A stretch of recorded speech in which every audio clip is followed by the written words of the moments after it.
మే 13వ తారీఖున జరగబోయే ఎన్నికలను పురస్కరించుకొని జగన్మోహన్ రెడ్డి గారు స్థాపించిన జెండాను గెలిపించే దానికోసం ఇంతమంది యువకులు స్వచ్ఛందంగా వైఎస్ఆర్ కాంగ్రెస్ పార్టీలోకి రావడం హృదయపూర్వకంగా సంతోషిస్తూ మనస్ఫూర్తిగా మిమ్మల్ని అందరినీ స్వాగతం పలుకుతా ఉన్నా.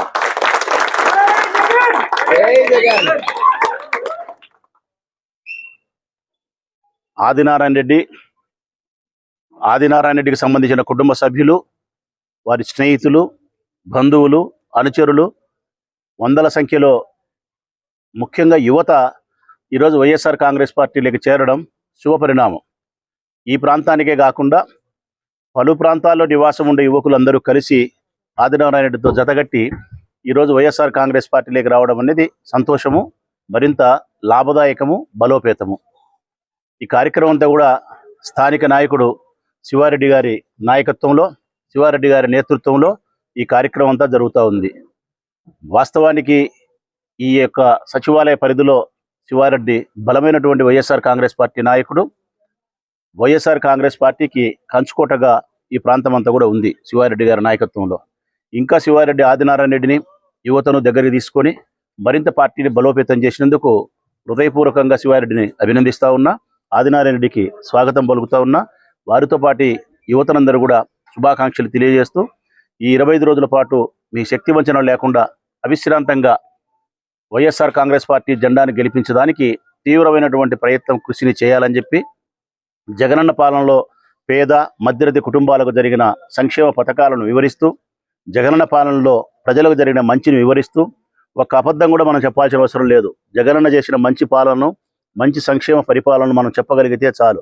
1కి 10 సార్లు ప్రతి ఇంటికి మనం వెళ్ళి ఈ ప్రభుత్వం వచ్చిన తర్వాత ఏ కార్యక్రమాలు అమలులోకి వచ్చినాయి, ఏ కార్యక్రమాల ద్వారా పేదవారి కుటుంబాలకు మేలు జరిగింది, 3,000 రూపాయల పెన్షన్ పెంచి 65 సంవత్సరాల వయసును 60 సంవత్సరాలకి తగ్గించి ఇంటికే పంపించిన వైనం కానీ, 45 సంవత్సరాలకే మన పెన్షన్ ఆడపిల్లలకి ఇచ్చిన విధానం కానీ, పొదుపు సంఘాల మహిళల యొక్క రుణాలను 200 కోట్ల రూపాయలు ఈ ఊర్లో మనం మాఫీ చేసి చెల్లించిన విధానం కానీ, రైతు భరోసా కేంద్రాలను స్థాపించి వారికి 13,500 ఇచ్చిన విధానం కానీ, ఇలా అనేక రకాల చేనేత సదస్సు కావచ్చు, ఇంకా మంచి కార్యక్రమాలు, ఇండ్ల పట్టాలు కావచ్చు, ఆరోగ్యశ్రీ కార్డు కావచ్చు, ఫీజు రీఎంబర్స్మెంట్ కావచ్చు, ఉన్నత విద్య వరకు, పుట్టిన బిడ్డ దగ్గర నుంచి ఉన్నత విద్య వరకు జగన్మోహన్ రెడ్డి గారు చేస్తూ ఉన్నటువంటి విద్యాదానం ఎంత గొప్పది కూడా వివరించాల్సిన అవసరం ఉంది.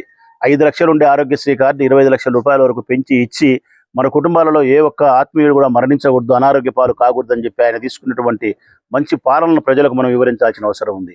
ఈ ప్రభుత్వమే, ఈ పాలనే, ఈ పార్టీనే పేదవారి కోసం ఉద్భవించిన పార్టీ, పేదవారి యొక్క కష్టాల్లో నుంచి పుట్టినటువంటి పార్టీ. ఇది పేదవాళ్ళ కోసమే పోరాటాలు చేసి అవిశ్రాంతంగా పోరాటం చేస్తూ అధికారంలోకి వచ్చిన పార్టీ వైఎస్ఆర్ కాంగ్రెస్ పార్టీ.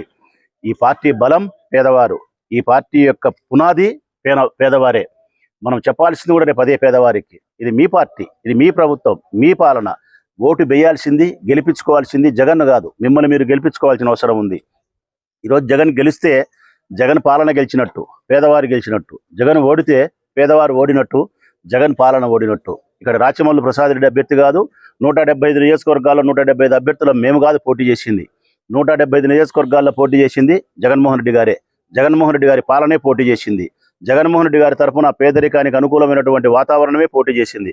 ఒక్క మాటలో చెప్పాలంటే గెలిచినా ఓడినా జగన్, గెలిచినా ఓడినా పేదవారే. నమస్కారం.